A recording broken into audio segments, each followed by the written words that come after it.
दुनिया को देख करके अगर फैसला करोगे ना तो दोस्तों हमेशा दुखी रहोगे, और अपनी परिस्थिति को देख करके फैसला करोगे तो आपको कोई दुखी नहीं कर सकता। नमस्कार दोस्तों, मैं ज्योतिष आचार्य वासुदेव मिश्रा आपका अपने चैनल मिरेकल ऑफ एस्ट्रोलॉजी में हार्दिक स्वागत करता हूं। दोस्तों, आज का यह ज्योतिष का कार्यक्रम आप लोगों के लिए यानी कि धनु राशि वालों के लिए बेहद ही ज़्यादा खास और विशेष कार्यक्रम साबित होने वाला है। जी हाँ, आज हम बात करेंगे भुवन भास्कर सूर्य के राशि परिवर्तन प्रभाव के बारे में। सम्राट सूर्य अपनी वर्तमान शत्रु राशि यानी कि शनिदेव की मूल त्रिकोण राशि कुंभ राशि को छोड़ अपने परम मित्र देवगुरु बृहस्पति की साधारण जलीय राशि मीन राशि में 14 मार्च 2024 की दोपहर 12:40 पर प्रवेश कर चुके हैं और आने वाले 14 अप्रैल 2024 की शाम तक इसी मीन राशि में गोचर करते हुए आपको प्रभावित करेंगे। उसके पश्चात 14 अप्रैल को पुनः राशि परिवर्तन करके अपनी उच्च राशि यानी कि सेनापति मंगल की मूल त्रिकोण राशि मेष राशि में गोचर कर जाएंगे। तो ऐसे में पूरे विस्तार के साथ एक एक टॉपिक पर बात करेंगे कि किस प्रकार से सम्राट सूर्य अपने परम मित्र देवगुरु बृहस्पति की साधारण जलीय राशि में गोचर करते हुए आपको प्रभावित करेंगे।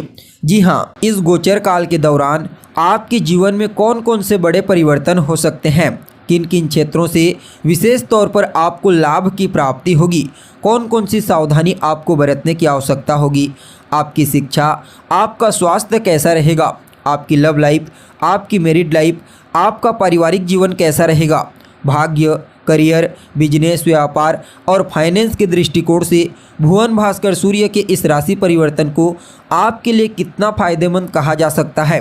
साथ ही साथ सूर्य के इस राशि परिवर्तन प्रभाव को अपने लिए और ज़्यादा श्रेष्ठ परिणाम प्रदायक बनाने के लिए कौन सा उपाय आपको करना चाहिए, इन तमाम प्रकार के प्रश्नों के उत्तर आज के इस ज्योतिष के कार्यक्रम में आपको बताने वाले हैं। इसलिए आज के इस कार्यक्रम को बिना मिस किए अंत तक देखने का प्रयास कीजिए। और अगर आप अपनी जन्म कुंडली पर हमसे परामर्श लेना चाहते हैं तो डिस्क्रिप्शन बॉक्स में और वीडियो में आपको हमारा कॉन्टैक्ट नंबर मिल जाएगा, जहां से आप या तो व्हाट्सएप के माध्यम से या फिर डायरेक्ट फ़ोन कॉल के थ्रू अपॉइंटमेंट लेकर अपनी जन्म कुंडली का विस्तार पूर्वक विश्लेषण करवा सकते हैं। देखिए, जब भी कोई ग्रह अपनी उच्च राशि में गोचर करता है तो वह अपना श्रेष्ठ और बेहतर परिणाम प्रदान करता है। ठीक उसी प्रकार से जब भी कोई ग्रह उच्च अभिलाषी होकर के गोचर करता है तो भी वह अपना श्रेष्ठ और बेहतर परिणाम प्रदान करने के लिए बाध्य होता है। उच्च अभिलाषी ग्रह यह क्या बला होती है? तो देखिए, जब भी कोई ग्रह जिस राशि में उच्च का होता है उस राशि से ठीक पहले की राशि में गोचर करता है तो उसे उच्च अभिलाषी ग्रह कहा जाता है। यहाँ पर सम्राट सूर्य मीन राशि में उच्च अभिलाषी होकर के गोचर करेंगे। क्योंकि सम्राट सूर्य मेष राशि में उच्च के होते हैं। फलतः मीन राशि मेष राशि से जस्ट पहले की राशि है, इसलिए राजा सूर्य को मीन राशि में उच्च अभिलाषी माना जाता है। तो ठीक मेष राशि के समान ही सम्राट सूर्य यहाँ पर मीन राशि में भी आपको सकारात्मक और अद्भुत परिणाम प्रदान करने के लिए बाध्य रहते हैं, लेकिन यहाँ पर आपको उतना श्रेष्ठ परिणाम नहीं दे पाएंगे। क्योंकि अगर आप गोचर कुंडली को देखोगे तो आपको पता चलेगा पहले से ही मीन राशि में राहु गोचर कर रहे हैं। फलतः यहाँ पर सूर्य को राहु के द्वारा कमज़ोर होना पड़ेगा, यानी कि ग्रहण योग से ग्रसित करेंगे। फलतः मीन राशि में उच्च अभिलाषी क्षेत्र में गोचर करते हुए जितना बेहतर और श्रेष्ठ परिणाम आपको सूर्य दे सकते थे उतना श्रेष्ठ परिणाम नहीं दे पाएंगे। लेकिन फिर भी सूर्य यहाँ पर आपको कुछ मामलों में बेहतर परिणाम प्रदान करने का प्रयास करेंगे। क्योंकि यहाँ पर देवगुरु बृहस्पति जो सूर्य और राहु इन दोनों के लिए डिस्पोजिटर ग्रह के रूप में कार्य कर रहे हैं, वह अभी सूर्य की उच्च राशि मेष राशि में बलवान अवस्था में गोचर कर रहे हैं। फलतः यहाँ पर सूर्य को कुछ मामलों में आपको अच्छा परिणाम देने के लिए बाध्य होना पड़ेगा। अब देखिए, सूर्य देव एक राशि में 30 दिन तक रहते हैं, उसके पश्चात राशि परिवर्तन कर लेते हैं। लेकिन अगर आप देखोगे तो जब बलवान अवस्था में होते हैं तो 1 महीने में ही मान सम्मान, पद, प्रतिष्ठा और प्रसिद्धि प्रदान कर देते हैं, इसलिए इनका गोचर बेहद ही महत्वपूर्ण होता है। जी हाँ, अब देखा जाए तो आप लोगों के लिए यानी कि धनु राशि वालों के लिए सूर्य का यह गोचर आपकी राशि से चतुर्थ भाव में हुआ है। चतुर्थ भाव किस चीज़ का होता है?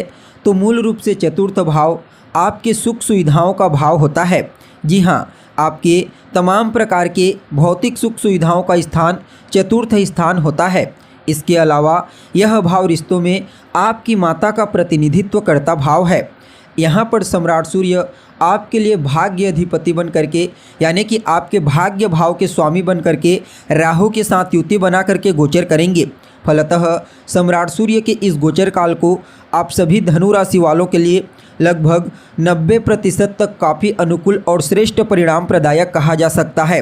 10% थोड़ी खराबी आपको फेस करनी पड़ेगी, जिसमें सिर्फ 2 बातों का ही आपको विशेष ध्यान रखना है। पहली, अपनी माता की सेहत का आपको ध्यान रखना है। जी हाँ, इस गोचर काल के दौरान आपकी माता की सेहत पर प्रतिकूल प्रभाव पड़ेगा, इसलिए अपनी माता की सेहत का आपको विशेष ध्यान रखना है। और दूसरी बात है, आपको बड़ा ही सावधानी पूर्वक अपने मित्रों के साथ डील करनी है। जी हाँ, इस गोचर काल के दौरान मित्रों से धोखा मिलने की प्रबल संभावना नज़र आ रही है। वहीं चतुर्थ भाव में राहु और सूर्य एक साथ होंगे, जिसके चलते कहीं न कहीं आपके स्वभवन में, यानी कि आपके घरेलू जीवन में कलह क्लेश वैचारिक मतभेद की स्थिति उत्पन्न हो सकती है। खास करके माता के साथ वैचारिक मतभेद हो सकता है, इसका विशेष रूप से आपको ध्यान रखना है। अगर आप गृह क्लेश से बचना चाहते हैं तो इस गोचर काल के दौरान आपको अपनी वाणी और अपने क्रोध पर विशेष रूप से नियंत्रण रखने की आवश्यकता पड़ेगी। बाकी यह गोचर आपको अत्यंत ही श्रेष्ठ परिणाम प्रदायक साबित होगा। जी हाँ, सबसे पहले तो यह गोचर आपके लिए भाग्य प्रदायक साबित होगा।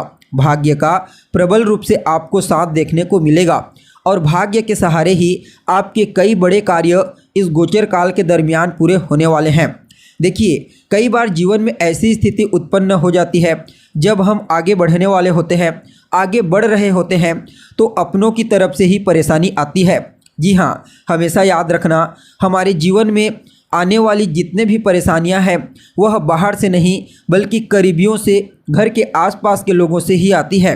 तो संभव है कि गृह क्लेश के चलते आपका ग्रोथ रुक जाए, तो इस पर आपको ध्यान देना है। बाकी यह गोचर आपके लिए अच्छा है। हाँ, अगर आपको परिवार से दूर रहना पड़ रहा है तो यह आपके लिए बहुत अच्छा है। जी हाँ, दूर रहकर आप इस गोचर से अच्छा लाभ प्राप्त कर सकते हैं और विद्यार्थियों के लिए भी इस गोचर को अत्यंत ही श्रेष्ठ कहा जा सकता है। चाहे किसी भी फील्ड के विद्यार्थी क्यों न हैं, हर प्रकार से उनके लिए सम्राट सूर्य का यह गोचर फायदेमंद साबित होगा।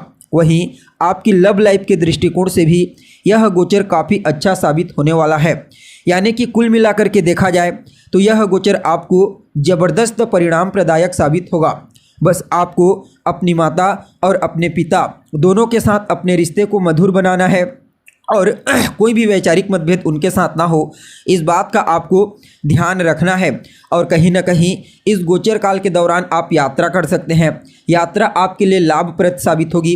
कोई प्रॉपर्टी खरीदना चाहते हैं, प्रॉपर्टी बेचना चाहते हैं, दोनों के लिए ही यह गोचर अत्यंत ही श्रेष्ठ साबित होगा। वैसे तो आपका व्यय बढ़ेगा, यानी कि आपके खर्चे बढ़ेंगे, लेकिन इसमें कोई परेशानी नहीं होगी। क्यों? क्योंकि धन का आगमन अच्छी मात्रा में होगा, इसलिए धन को लेकर के कोई चिंता नहीं रहेगी। और इस गोचर काल के दौरान आपको वाहन चलाते समय भी थोड़ी सावधानी बरतनी है।